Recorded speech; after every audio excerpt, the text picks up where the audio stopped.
Easy. Did you think it would happen this fast? Was this always the path from, say, 5 years ago till now? Not at all. It's a blessing, you know. You never, see what's gonna happen in the future. You just live. I always live this lifestyle, and I always knew I wanted to be something,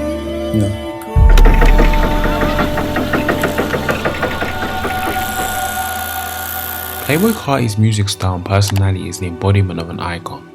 In the same way that the likes of Marilyn Manson and Dennis Rodman paved the way in making their art form, or in Rodman's case his basketball career, simply an adjunct to their inner personality, he has taken what was once the new naive genre of mumble rap into the mainstream part of hip hop that we know it as today. But in Carti's case, his music serves as his personality, much more now than before. But in order to understand how his musical process led him to make the #1 album Whole Lotta Red, we need to take a step back to where he started. For people thinking that his rebellious rockstar nature was something that he just decided to put on one day for attention, you couldn't be more wrong. As a kid, he was constantly getting into trouble, but one thing that helped keep him in line was basketball. Well, that was until music came into the picture, and then it all went downhill school-wise. But in terms of his musical craft, this was the start of something ever so promising. But we're going to break this video into 4 sections: musical process, writing, vocals, and production. Now, most artists focus on the song and leave the buzz it creates and its onstage presence to the fans, but Carti thinks about how it will sound live from the moment he walks through that studio door. In a way, it's almost like his projects and the individual songs that make it are like artifacts in a museum, simply made to be shown off, showcased, and influence everyone who stumbles upon it. It means he intends the songs to be individual pieces of art in their own right, which evoke a specific emotion out of the listener, and where better to express it but the museum of mosh pits that are his shows. In terms of surroundings, as well as the usual studio ambience with producers and randomers with styrofoam cups, he's described making a lot of his projects in an empty dining room.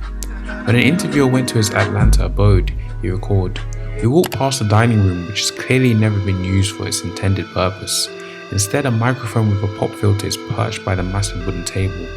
I made so much shit right there for the new album," Carti says. When I tell him it's funny to imagine him sitting down at a table in an almost empty room recording songs that kids will definitely mosh to at his shows, he flashes a smile. "I'll be bouncing in the chair too though."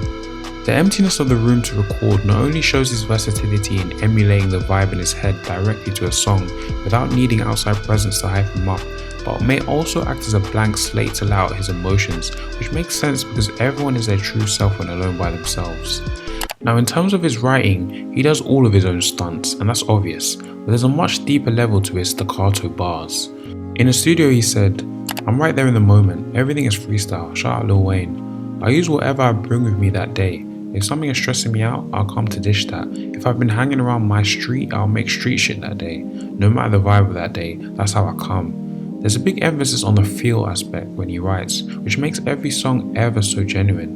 To the listener on surface level, it might seem like just your typical bars from rappers nowadays, but believe me, every word is intentional. Whether it's to the song, to the vibe, or the aesthetic, he's trying to earth out of the individual songs that make up the project. Let's take his latest project, Whole Lotta Red. The whole vampire aesthetic to it wasn't just a random idea, but it stemmed from Carti's early punk rock inspirations, but it took till now for him to really come to terms with the version of himself he wants to put out. There were early signs of him trying to branch out and dial it, but Whole Lotta Red was where he truly found himself.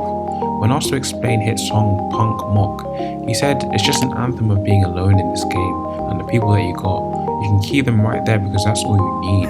Seeing through the synths, hard-hitting bass and vulgar lyrics in this song, this was one of the more artistic takes of vulnerability by Carti. Now, we all know his boyish vocals he pens on much of the hit songs and snippets over the years, but what's more impressive is actually being in the studio just to witness it all. The person who was lucky enough to witness it and tell the tale said, "When he starts to play me music, it quickly becomes clear that he's entered into new vocal territory. The baby voice is still present on multiple songs, but he's warped it into a higher pitch, stretching his voice into something much more unorthodox. On one track, an 8-bit beat where he says RIP Yams in the refrain, Carti sings a wordless melody and a falsetto behind his verses. On another, he raps over a driving synthy beat that sounds like it could soundtrack a 2019 Miami Vice remake. Some of the songs like Cancun and a song that fans have been calling Molly or No Stylist are recognized from low quality snippets online. Played through the floor-shaking monitors in the studio, they sound heavenly. Now, one of the key architects behind the development of Carti's sound is South Carolina producer Bourne. They first met in 2017 after Pierre gave a beat pack to Lil Yachty collaborator K Supreme, who gave one of the beats to Carti during a session. 2 weeks later, Carti and Pierre were in the studio together. Their work since then, mostly characterized by bouncy 808 patterns and bright video game-inspired melodies, which became definitive for this generation of rap music on the internet. His production leans on harsh drum patterns, and Carti's unique and chaotic vocal expressions are something he has implemented throughout his discography. For him, it's the melodies that draw him in, but more important is the creative chemistry between the rapper and his producers, which he says are like family to him. He said, "Once they're with me, I have them with me for days and we feed each other out." He adds, "We'll be together for a long time to make a project and it's like just connect, you know? All my producers work together."